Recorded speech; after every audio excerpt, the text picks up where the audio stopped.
Сәлем достар, менің каналыма қош келдіңіздер. Мен бүгін сіздерге таза әрі анық сөйлеуге арналған 5 түрлі әдіспен бөлісетін боламын. Егер де менің видеом ұнаса, менің каналыма тіркеліп, лайк басуды ұмытпаңыздар. Я достар, таза әрі анық сөйлеу ол кез келген адамның арманы, бірақтан да бұл арманға көбісінің қолы жете бермейді. Неліктен? Өйткені олар дикцияға арналған жаттығуларды дұрыс жасамайды, немесе уақытылы жасамайды. Сол себепте олардың таза әрі анық сөйлеуі кешіге береді, немесе олар ешқашанда олай сөйлей алмауы мүмкін.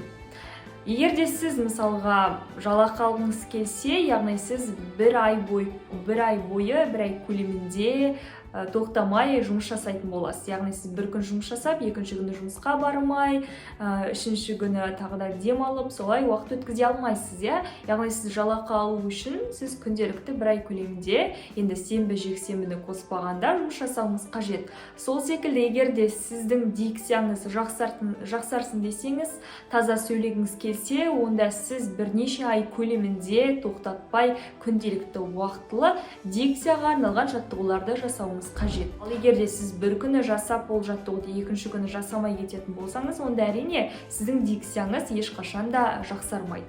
Жалпы дикцияны қалыптастыру үшін кемінде 2 ай қажет болады екен. Яғни сіз өз дикцияңызды қалыптастырғыңыз келсе, онда сізге кемінде 2 ай күнделікті жаттығуларды орындау қажет болады. Я достар, мен алдыңғы видеоларда айтып кеттім, сіздерге дикцияға арналған жаттығулар ол тыныс алу жаттығуларды, артикуляциялық жаттығулар, тағы да басқа жаттығулар туралы айтқан болатынмын. Ал мен бүгін сіздерге жалпы таза сөйлеуге арналған 5 түрлі әдіспен бөлісемін. Егер де сіздерге ұнап жатса, егер сіздерде таза сөйлеп үйренгіңіз келіп жатса, онда осы 5 түрлі әдісті өзіңіздің өміріңізге енгізіп көріңіз. Бірінші жаттығуды орындау үшін бізге тек қана қалам қажет болады, яғни сіз өзіңіздің үстеліңіздегі, жұмыс орныңыздағы кез келген қаламды аласыз, яғни ол қаламды үстелдің үстіне қойып үрлейтін боласыз. Яғни сол үрлеу арқылы сіз ол қаламды орнынан жылжытып жіберуіңіз қажет болады. Осы жаттығуды сіздер 5 секунд көлемінде күнделікті түрде жасап көріңіздер, сонда сіздердің деміңіз жаттығатын болады. Және де бұл демге арналған жаттығу өте маңызды. Ал достар, келесі кезекте екінші жаттығуға өтейік. Бұл жаттығуды орындау үшін сізге кез келген парақтың осындай бөлігі қажет болады. Немесе өзіңіз қалаған бірақ парақ болсын, кез келген парақты алып, осылай кішкене бөлігін жыртып аласыз да, оны қабырғаға қойып үрлейтін боласыз. Бұл жерде сіздің тағы да деміңізге арналған жаттығу болады, өйткені сіз осы деміңіз арқылы осы парақты қанша секунд қабырғада ұстап тұра аласыз. Сол нені тексеретін боласыз. Бұл жаттығуды сіздер алғашында орындаған кезде сіздің деміңіз 4 немесе 5 секундқа ғана жетуі мүмкін. Сіз 4-5 секунд қана қабырғада осы қағазды ұстап тұра аласыз. Ал күнделікті жасағаннан кейін, 1 апта немесе 2 аптадан кейін тағы да бұл жаттығуды жасап көрсеңіз, онда сіз өзгешелікті, яғни өзіңіздің деміңіздің ұзарғанын, енді өзіңіздің деміңіз көпке дейін жететінін байқайтын боласыз. Мысалға, бұл парақты сіз 15-20 секундқа дейін де ұстап тұруыңыз мүмкін, бірақ енді оған бірнеше жаттығулар, күнделікті еңбектену қажет болады. Ал бұл жаттығуды орындап көрсеңіздер, міндетті түрде сіздерге өз пайдасын береді. Сол себепті де міндетті түрде жасап көріңіздер. Осыған арналған үшінші жаттығуға кезек берейік.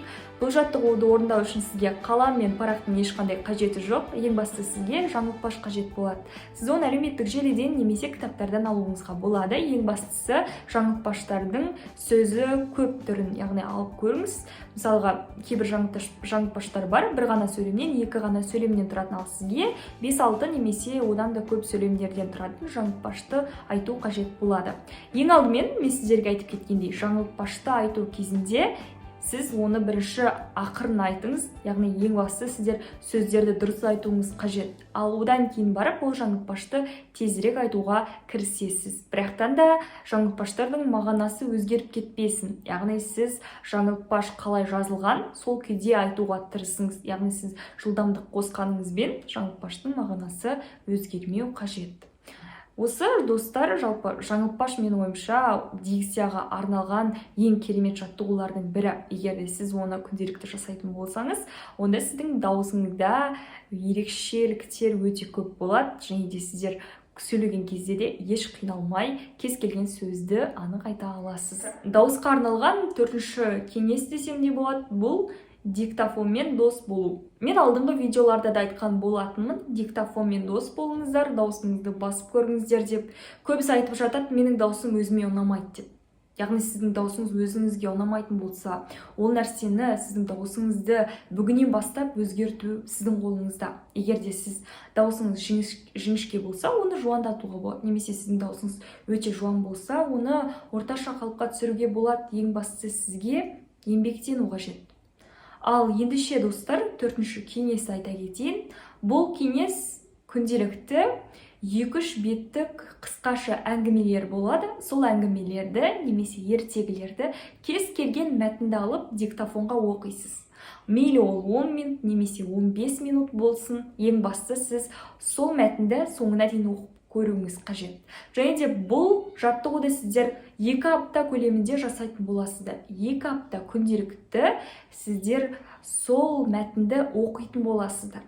Ең бастысы сіздер ол мәтінді таза әрі анық оқуыңыз қажет. Өйткені сіздер дауысты дыбыстарды, дауыссыз дыбыстардың барлығында қалай бар, солай айтып беруіңіз қажет болады. Және де сіз 2 аптадан кейін, егер де сіздің бірінші, яғни оқыған кездегі видеоңыз немесе аудио жазбаңыз сақтаулы тұрса, сол жазбаны және де жаңағы 2 аптадан кейінгі жазбаны салыстырып көріңіз, міндетті түрде сіз өзгешеліктерді байқайтын боласыз.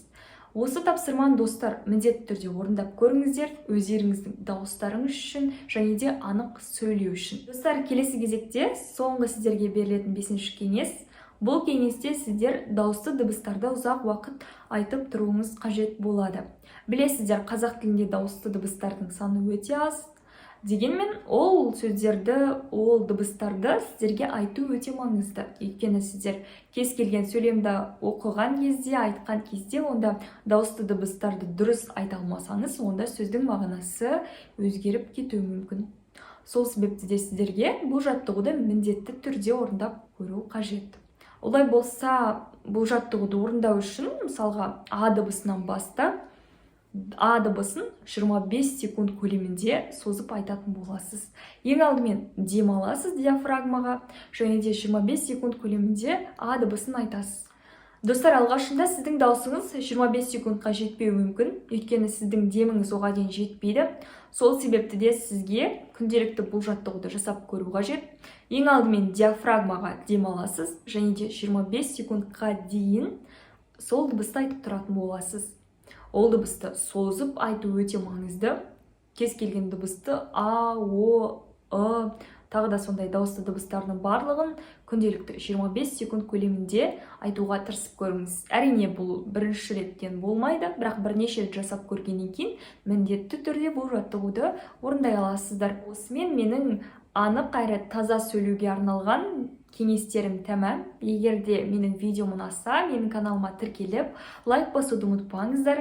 Және де сіздер видеодағы әдістерді өз өміріңізде пайдаланып көрсеңіз, онда өзіңіздің нәтижеңізбен менің Instagram парақшамда бөлісуді ұмытпаңыз.